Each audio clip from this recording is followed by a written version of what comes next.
आखिर क्या है ये हिट एंड रन का नया कानून और इसका क्यों इतना बवाल मचा है? आइए यही जानने के लिए हम आ गए हैं। एक्सपर्ट हमारे साथ मौजूद है दिलीप जी, और जिनसे हम तमाम टॉपिक पे भी बात कर चुके हैं। आइए इस पे भी बात करते हैं कि आखिर क्या है ये, क्यों इस पे बवाल हो रहा है। सर, आपका बहुत बहुत स्वागत है। थैंक यू अंजलि जी।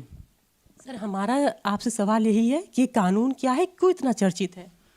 कानून चर्चित इसलिए है कि जो इंडियन पिनल कोड को रिपील करके नया भारतीय न्याय संहिता लाई जा रही है भारत सरकार के द्वारा, उसमें सेक्शन 106 में इंसर्शन किया गया है कि अगर कोई ट्रक ड्राइवर हिट करके और बिना पुलिस को इन्फॉर्म किए भाग जाता है तो उसको एक बड़ा क्राइम माना जाएगा, और उस क्राइम के लिए जो पहले 6 महीने की सज़ा और 1,000 रुपये फ़ाइन हुआ करता था, उसको अब 10 साल की सज़ा और लगभग 7 लाख रुपए का फ़ाइन कर दिया गया है, जो ट्रक ड्राइवर्स के लिए बड़ा परेशानी वाला विषय है। क्योंकि अक्सर ये माना जाता है कि एक्सीडेंट्स कई बार पीने की वजह से भी होते हैं, कई बार लापरवाही की वजह से होते हैं, और कई बार रियल इंसिडेंसेस होते हैं जो ड्राइवर के कंट्रोल में नहीं होते हैं।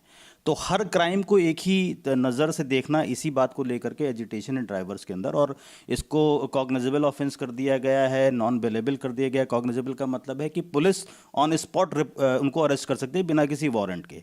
तो एक तरीके से देखिए कि जब पुलिस को ये अधिकार मिल जाएगा तो उसका मिसयूज़ भी होगा और ट्रक ड्राइवर्स को परेशान भी किया जाएगा। तो इसीलिए ट्रक ड्राइवर्स में एजिटेशन हो रहा है कि इस तरह का बदलाव अचानक से इतना बड़ा ना किया जाए। जो पहले 6 महीना होता था वो सीधे इतना सज़ा बढ़ा देना, इतना फाइन बढ़ा देना, इसी बात को लेकर के ट्रक ड्राइवर्स थोड़ा सा परेशान हैं, और परेशानी का कारण है भी।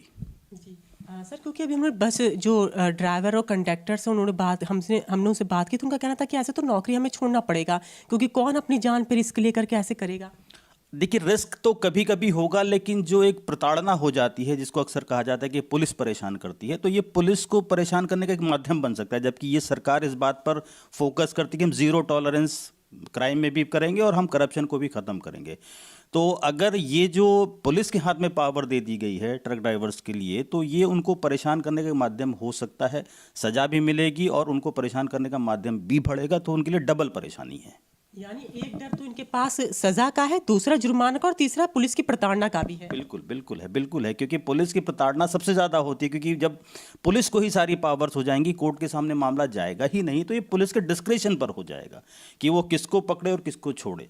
बट ये ज़रूर है कि चूंकि ये हिट एंड रन का मामला है, तो इस केस में पुलिस इतना मिसयूज ऑफ पावर नहीं कर पाएगी, क्योंकि उसको सिद्ध करना पड़ेगा कि यही व्यक्ति था जिसने मारा है। पहली बात तो एक्सीडेंट होना चाहिए, वो क्राइम होना चाहिए, फिर वो क्राइम उसी गाड़ी से हुआ है, उसी ड्राइवर से हुआ है। तो वो ऐसा इतना आसान नहीं है कि पुलिस मिसयूज ऑफ पावर कर पाएगी, लेकिन हाँ, कभी कभी करेगी ज़रूर, इसमें कोई दो राय नहीं है। बहुत बहुत धन्यवाद सर हमसे बात करने के लिए। कोई और पॉइंट जो मुझसे छूट रहा हो, जो आप बताना चाहें इसी पूरे कानून पर? नहीं, कानून में बहुत सारे बदलाव किए गए हैं, और कानून में अच्छे बदलाव भी किए गए हैं। जैसे बहुत सारे, क्योंकि जब ये आपका आईपीसी बना था तो भारत की आज़ादी से पहले 1800 में बना था, 1800 में बना था, और तब की सिचुएशन और आज की सिचुएशन, क्राइम का स्वरूप चेंज हो चुका है, क्राइम के जो माध्यम थे वो चेंज हो चुके हैं। तो अब बहुत सारी चीज़ों को जो आज के हिसाब से ज़रूरत थी उनको भी कवर किया गया है, और बहुत सारी चीज़ों को सुधार की नज़र से भी देखा गया है। तो अच्छा है, मतलब भारतीय न्याय संहिता जो बनाई जा रही है, ऑलमोस्ट 90% चीज़ें वही हैं जो आईपीसी में थी। जो 10% बदलाव हैं, वो बदलाव आज के समय की मांग हैं और होने चाहिए।